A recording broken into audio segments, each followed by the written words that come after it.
This is Wandering Universe. Today I'll be exploring more pyramids, this time on the other side of the township of Xi'an. So, let's go exploring.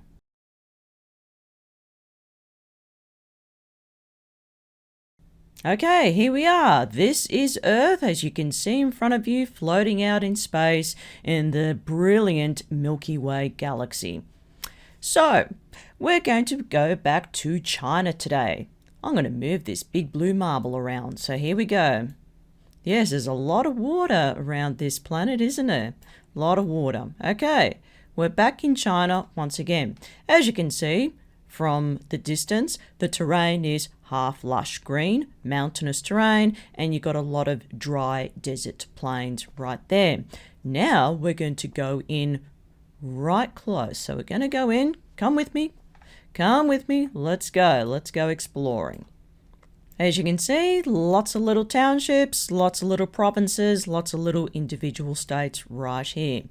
Now, I'm going to show you the township. We're going to go into the township called Xi'an first, and then we're going to go to the other mausoleum of Qin Shi Huang. So first of all, let's go in. Okay, going right in. So as you can see, here's the township right here. What's interesting about the locality of both of these pyramids is that they're not very far from each other, believe it or not. Somewhere around here, and you might see it where my arrow is circling, is the mausoleum, or should I say Huang's pyramid. So I'll call it that in the meantime. So there's Huang's pyramid, and then straight across, somewhere, I think it's over here somewhere, I might be mistaken, it's either over here or over here somewhere, is the Mausoleum Pyramid, believe it or not. And they're just across from each other, in which they share the Wei River. Now that's very interesting. Okay, first of all, I'm going to show you the Mausoleum Pyramid, and then I'm going to show you the Huang Pyramid. So I'll give you a little comparison.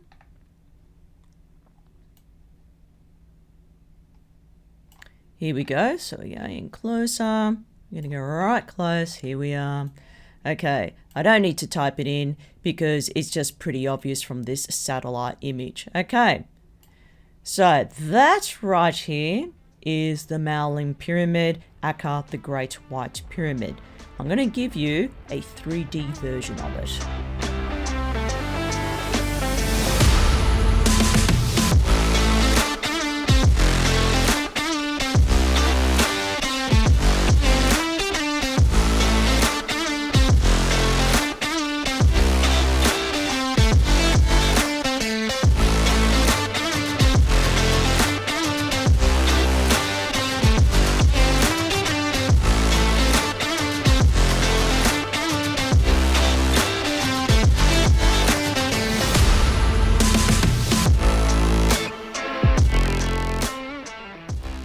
As you can see, this is Mausoleum Pyramid up close, 3D.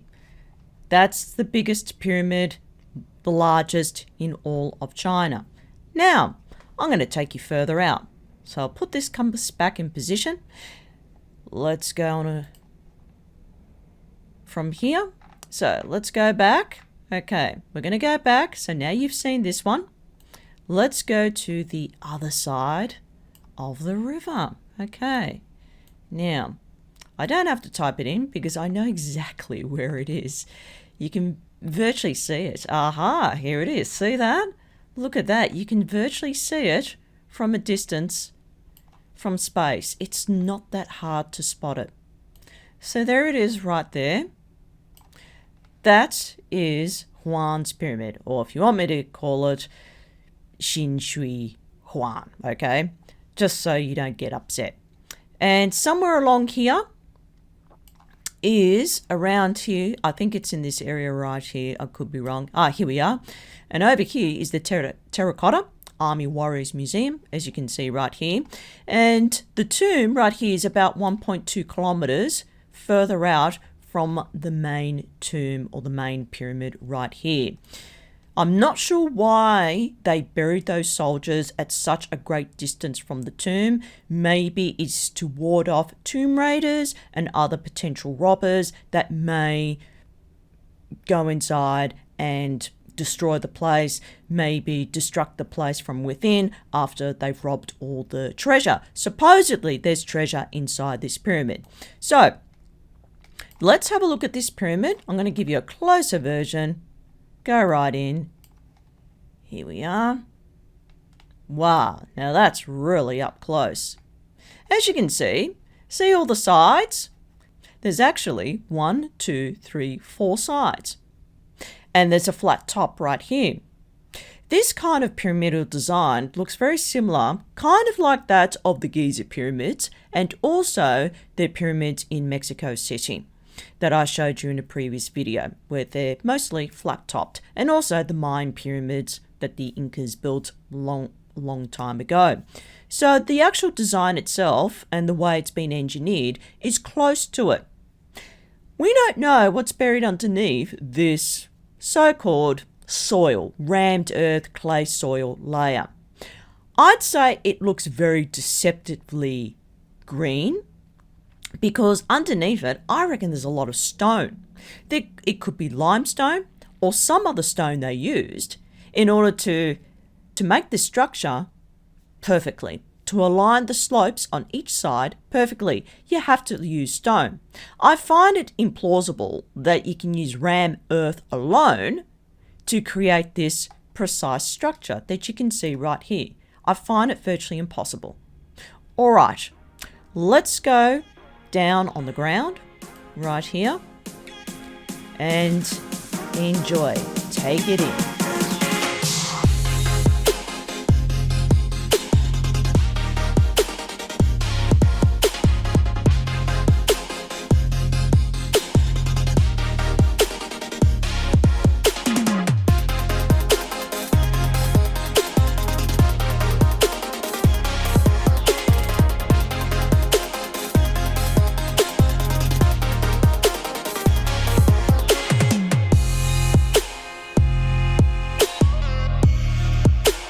Alrighty, so now you've seen it at this view.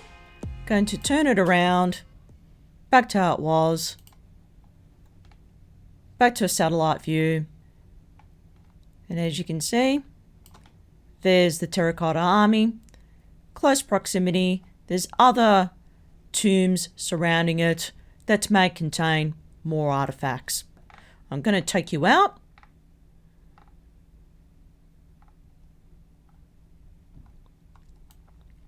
And as you can see, they're not far away from each other. They are absolutely not far away from each other. It's not a stone's throw away, but there it is right here. Huang's pyramid and Maolin's pyramid is just over here. Don't you find it interesting that they align with each other, these pyramids? Coincidence? I don't know. But all I can say is that both of these pyramids are not very hard to find, as you can see on this map. And they even have a relative distance from each other near the Wei River. And I'm going to talk about this in my video. So let's go exploring, shall we?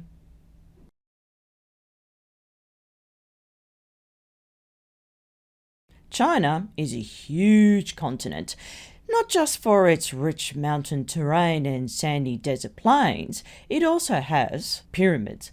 Lots of them nestled nicely nearest to the Wei River. But I don't just stop at one, I go for more, and there are lots more to explore. But only the ones that display subtlety in its complexity. Take the Mausoleum of Qin Shi Huang, as in, is Spanish for John. So don't slame me for mispronunciations, as I don't speak fluent Chinese. Go ahead, speak it for yourself, if you can. But that's besides the point. Let's go exploring this brain teaser that is now an open-air museum. This mausoleum was built for Qin Shi Huang, Emperor of the Qin dynasty. It is located to the Lingtong district in Xi'an in the Shanxi province of China. It's not far from the Mausoleum Pyramid. His reign spanned from 241 to 221 BC, a good 20 years, and died at the age of 49.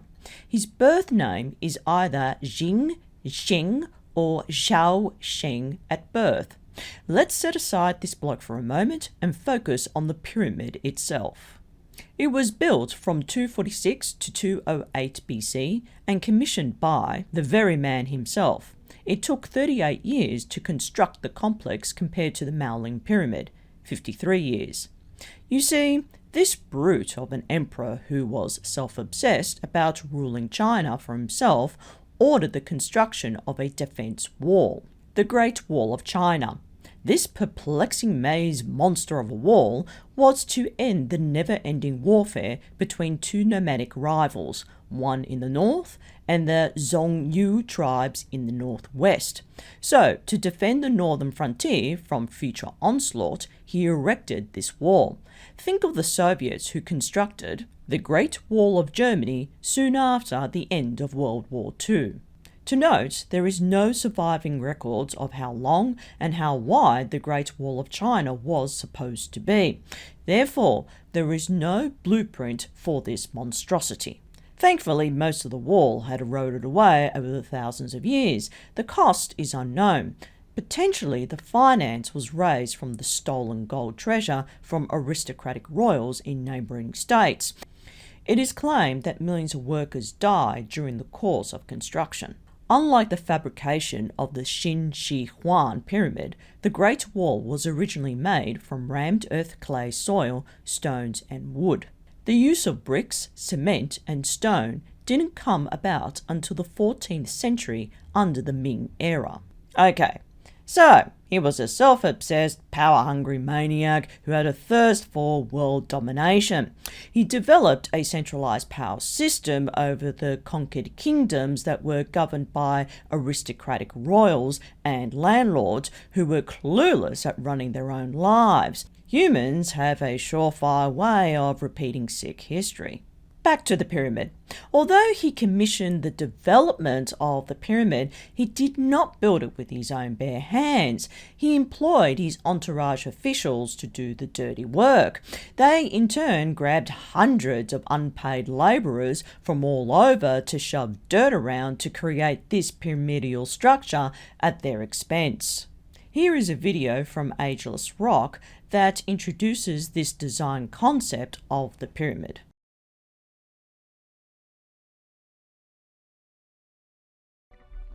I think pyramid as a tomb is not even Chinese architecture.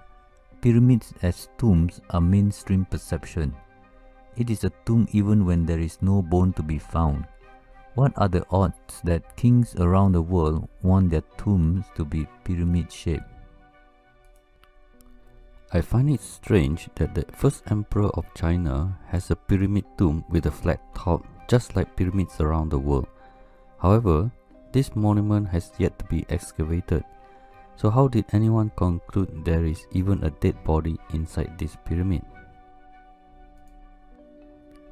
Emperor Qin Shi Huang united the warring states and connected the walls already built by the Yang state and the Zhou state, thus making it into a great wall. Emperor Qin Shi Huang ascended to the throne at the age of 13. His mausoleum was already in progress, but he expedited the construction. This story sounds mythical and legendary. I wonder if he had revelation from other worldly sources. Emperor Qin Shi Huang was born in 259 BC. The tomb was completed in 210 BC, which is about a few years after he died, at the age of 49. It sounds like he knew he's going to be the greatest emperor for the next 2000 years. I find this coincidence needs a bit more attention, and it raises my eyebrow. As a prince of Qin state, he was known as Yin Cheng or Zhao Cheng. The original volume of 8.3 million cubic meter is 3 times the volume of Khufu's pyramid at 2.6 million cubic meter. It is like as if someone predicted Emperor Shi Huang to be the greatest emperor in history and is worth building the largest pyramid in the world. Allegedly, this type of construction was a mean feat of engineering back then. However, if it took 38 years to build it, sounds like dodgy construction methods were applied, like learning how to count in kindergarten. They were not experts on pyramidal construction. If they were, they would have finished it in under 5 years. As I'm starting to get a sore head over this, why would this brute of a bloke have the slightest interest on abstract design? I know, he thought the idea of burying himself in a nice cozy bedchamber would bring everlasting happiness in death. Good grief. Yes, since the age of 13, he dreamed of this fairy tale funeral, visualizing himself in a luxury bedchamber filled with gold on the walls, ceilings, and ornaments. He imagined his lifeless body in his red silky fluffy coffin, snug as a bug in a rug, adorned with lots and lots of mobile trinkets that he can stare at for hours. His soul would wake from his lifeless body and go for a stroll around the chamber, admiring the generosity of beautiful golden treasure, dead servants to keep the chamber clean and sparkling, concubines to be at his beck and call, bureaucrats to do all the thinking for him, and most of all, the handsome black stallions all lay dead in a row that sweetens his soul. Yeah, alright, sounds sick. Here's a video that explains this. Qin Shi Huang was a Chinese emperor who reigned the lands more than 1,000 years ago. It has been roughly 2,000 years since his reign ended, so the question is, why does his story and presence still linger in the minds of archaeologists and other like-minded enthusiasts? The answer is a whopping $1 billion worth of treasure that he has left behind. Yes, you heard that right. He has left one of the biggest treasures out in his tomb. It is heard that the treasure is buried deep within the tomb, more than 144 feet underground, but he wouldn't leave it up for grabs of just anybody. Why isn't the entire formation excavated? Specialists fear that they do not have the needed technology that is required to unravel what is inside the tomb, and they do not want to risk damaging it. Not only that, but the entire excavation would burn a hole of tens of millions, thousands of dollars in the pockets of the government. First of all, where did he get all that golden treasure? Same reason as to how he confiscated the gold loot from the disheartened oligarchs. This ancestral worship was ingrained in him since the day he was born, and of course nothing more would bring such joy into his heart but to bury himself in a pyramid tomb granted everlasting peace in death. Why not live in peace whilst he was still alive? What a wasted life. Back to the pyramid. For now, I'll be calling it Huang's Pyramid as a by name. Huang's Pyramid houses a 76-tall tomb in the shape of a truncated pyramid. The tomb faces the east. The main tomb, if there is one, houses the coffin and artifacts galore, is in the core of the complex. So far, no one has been given permission to enter and discover this one tomb. The reason is unclear. He is also famous for the Terracotta Army of 8,000 sculptured soldiers. Yes, the artisans had a secure job for life. I mean, just look at them.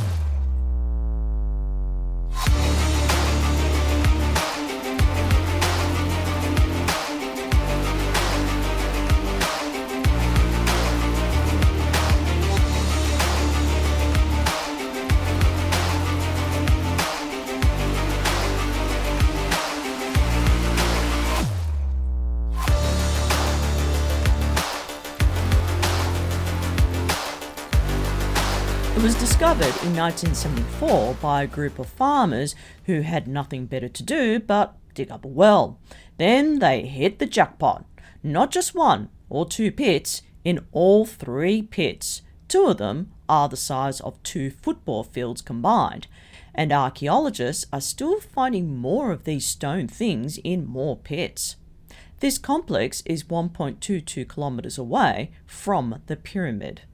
What was he thinking? As insane as he thought he wanted to be greater than all the kings and queens of Egypt combined. He wanted to be the greatest forevermore. The thought truly crossed his mind when he realized we are all born to die. You see, death was a lifelong fascination with these boneheads. It brought promise of everlasting beauty and happiness that all the golden world couldn't buy. But this ideology is just a westernized myth. Do you think for 1 minute these Egyptian kings and queens spent 1 minute obsessing over their funeral arrangements? In reality, they weren't. Come on, he wasn't busy victimizing himself. He had other things to think about, like warfare. Enough of him. Let's talk about the Bell of the East, shall we? It is a mighty 249 feet high, the pyramidal structure, as you can see right here. It also points east, and east stands for water. Most of the pyramid is made of clay soil at 30 to 40 meters in height. There are sloping passageways leading to the 4 walls. The tomb reached groundwater. The water table is about 30 meters in depth. There is also an underground dam drainage system discovered in 2000. No flooding occurred. Here is another video from Ageless Rock that shows this. The pyramid not only has 9 layers of packed earth, but was also dug into the ground of the same size. That means you can invert the entire pyramid to fit into the ground. This underground palace alone is a mega project the size of 260 meters by 160 meters and is loaded with mystery. It is an underground water system that prevents water from entering the palace. This is an advanced underground drainage system that enables the palace to remain dry for 2000 years. Is this coincidence? It sounds so familiar, like the Giza Pyramid's antechambers, made from some type of stone in proximity to the river. Here is another video that confirms this. The mausoleum covers 2.13 square meters, and the estimated plan of the Qin Shi Huang is shown in the slides. On top of the underground palace is the soil layer, which consists of 9 layers of soil. In the middle of the plan is the underground palace, and there are 2 lanes, which is East Lane and West Lane. There are stone walls surrounding the underground palace, and the soil wall continue with the stone wall. There are also underground dams which prevent the water flowing into the underground palace. If stone was used to build a dam inside the pyramid, as you can see here, then obviously this construction was not done by the Huang and his mates at all. This theory suggests that this pyramid was created long before Huang and his mates set foot in it, and they did not have the blueprint for this. And in my last video I mentioned Mercury was used to imitate the flowing river inside the tomb. Well, I did ask the question, where does it come from? Mercury comes from Cinnabar and sourced in China, mainly in the west and Shanxi province. But to pour a huge amount of mercury would be highly dangerous, as mercury can seep through and drain out of the soil over the thousands of years. Allow this video to demonstrate it. This is mercury metal. It's one of the only elements that's liquid at room temperature, and it's also very dense. It's even denser than lead, and it can float this bag of lead on top of it. Mercury is known for being very toxic, but in its metallic form, it's kind of okay to touch. This is because, as long as you don't have any cuts or anything, it's not able to go through skin. But it does let off invisible vapor that you can breathe in, which can lead to mercury poisoning. So, even though it is kind of fun to play with Mercury and to touch it, I really don't recommend it. This means the miners would have to produce around 100 tons of this stuff to be lowered and poured inside the pyramid. That means they mined all the mercury in China. Was this guy nuts or what? Here is footage from the same person briefly mentions the tomb was a booby trap. The second question is, are there lines of defense against robber? According to the historical record by Sima Qian, there are 3 lines of defense against robber. The first line is the sand. There are a space that full of sand which prevents the thieves to dig inside. The second line of the defense is the hidden crossbow.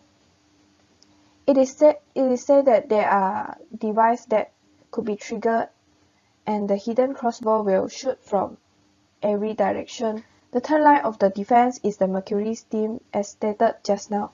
Anyone who breathes in the mercury steam will lead to death, as the mercury steam is very poisonous. Today, archaeologists have probed inside the tomb using a camera to poke around. Now, they almost thought they struck it rich, but there's only one problem. The tomb is contaminated with high levels of mercury, 100 times the normal rate, including the tomb mound. Huang Pyramid was built with the intention of underground springs.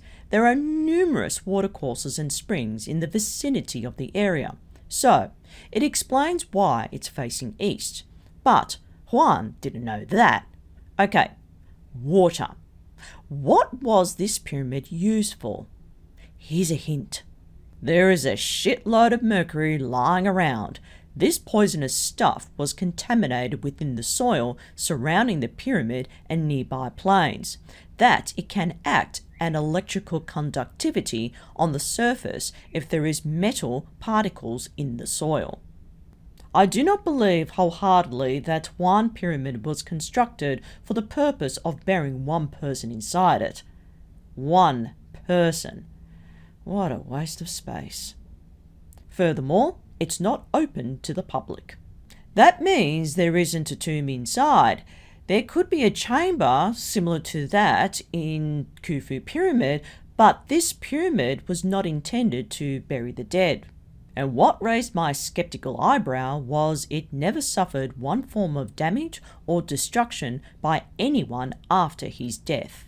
Remember, Chinese historian Sima Qian wrote the story of Huang 100 years after his death. He wouldn't have known what life was like during Huang's time. He wasn't there to witness it.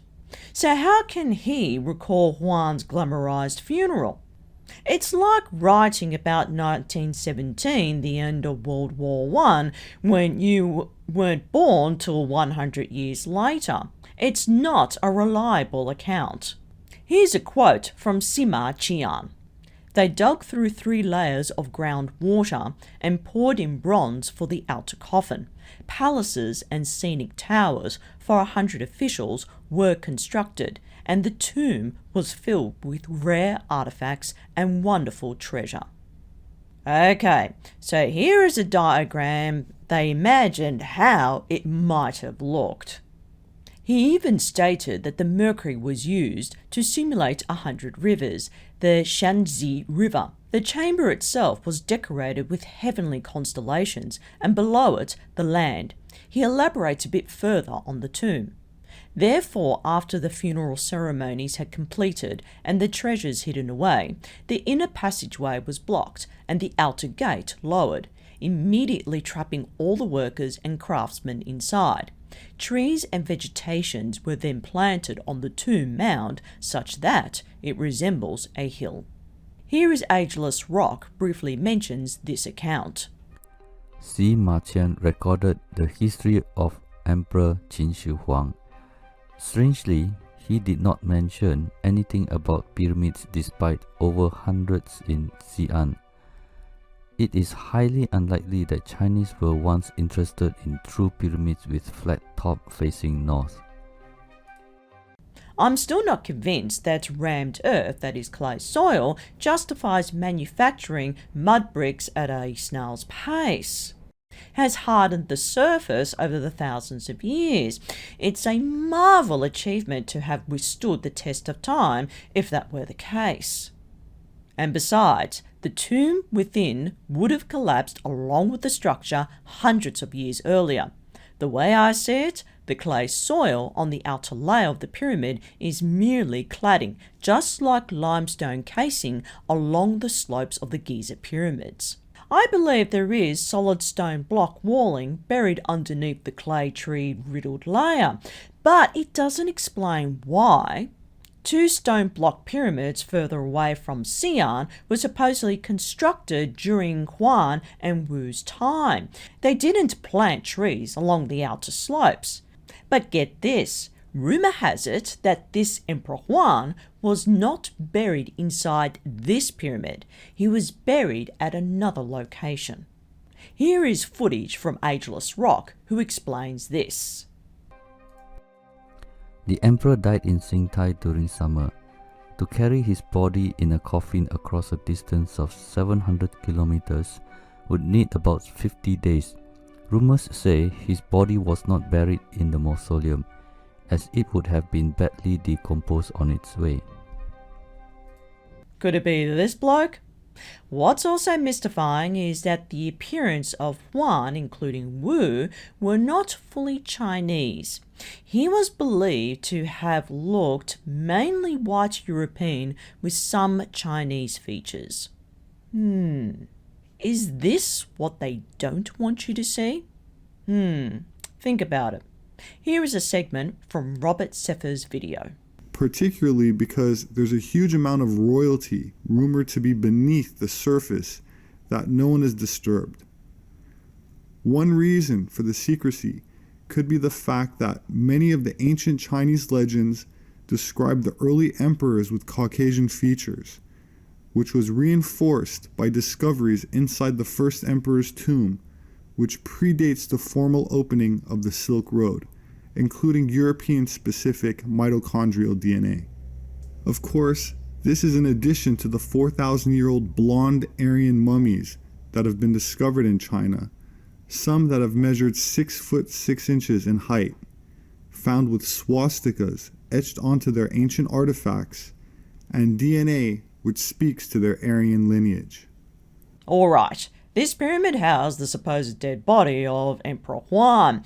This guy rested for thousands of years in peace, and he probably got tired of it and wants to get his spirits spiced up for some action. Supposedly, it's an elaborate gold chamber filled with all sorts of thingamajigs that money can't buy. The interior is a huge fit for a king. It's closed shut, fitted with booby traps, and the officials are keeping a tight lid. The Terracotta Army were created to protect this bloke in the afterlife from spiritual warfare. It never ceases to amaze me. I mean, how insane do you have to be? And tons of lavish toys like this bronze chariot to entertain his bored mind, just in case. So, this necropolis surrounds this hunk of a structure decorated with manicured lawns and a forest of trees for ambience. So what's the drama? Is there a tomb or not? The way I see it, there isn't. There never was, but a chamber, a very small one. Is it made of hard stone or just clay soil? Huan's pyramid, like the others, needs further investigation.